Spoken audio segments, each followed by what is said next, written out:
Latvijā ir tā, ka, ja mēs skatāmies ģimenes, tad viens no tādiem izplatītākiem ģimeņu tipiem ir vientuļais vecāks ar vienu vai vairākiem bērniem. Un 2022. gadā 36% ģimeņu bija vientuļie vecāki, un pārsvarā tās ir sievietes.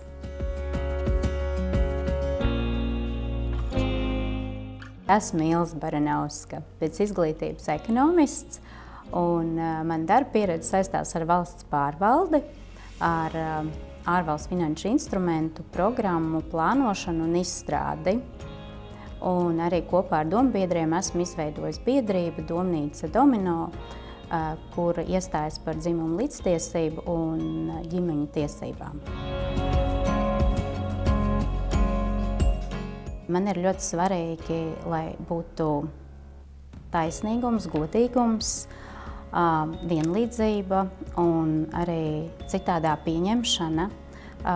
Šobrīd sabiedrībā mēs ļoti bieži redzam to, ka mēs esam neiecietīgi, mēs nepieņemam citādo, un progresīvie bija tieši tie, kad klausījos un saprotu kaut kas līdzīgs manām domām, manai dzīves tādai izpratnei, un tā arī bija. Eiropas parlaments iestājas par demokrātijas principiem, par cilvēktiesībām, par tiesiskumu un arī par sociālo politiku, par ikvienu Eiropas Savienības pilsoni. Un es vispār domāju, ka Latvijai būtu jāiet un jāiestājas par to, lai mēs Eiropā veidotu vienotu sociālo politiku visām dalībvalstīm. Tātad vienoti kritēriji ģimenēm ar īpašiem bērniem, atbalsta pasākumi. Tāpat mēs nevaram aizmirst par vientuļajiem vecākiem, par dažādām krīzes situācijām, kur būtu jābūt kaut kādai valsts minimālai pakai, kur mums noteikti obligāti būtu jāīsteno arī ģimenēs, kur vecāki saskaras ar dažādām neārstējamām slimībām bērniem.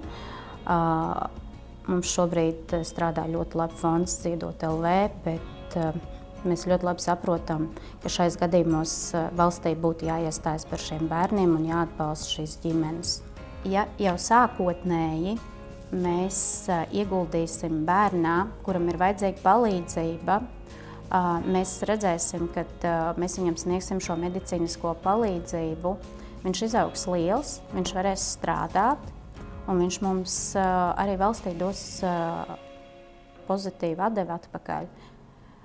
Līdz ar ko ne tikai arī bērniem, kam ir vajadzīga palīdzība, kur ir kāda invaliditāte vai bērns ar īpašām vajadzībām, arī tādus bērnus mēs varam iekļaut, veidojot sociālos uzņēmumus, bet arī bērni, kas varbūt nāk no mazāk aizsargātām ģimenēm, no sociāli nelabvēlīgām ģimenēm. Arī ja šādus bērnus mēs izstrādātu programmas un vairāk par viņiem rūpētos un dotu viņiem šo mīlestību, kas viņiem ir nepieciešama, tad izaugot lieli, viņi jau būtu gatavi dzīvei.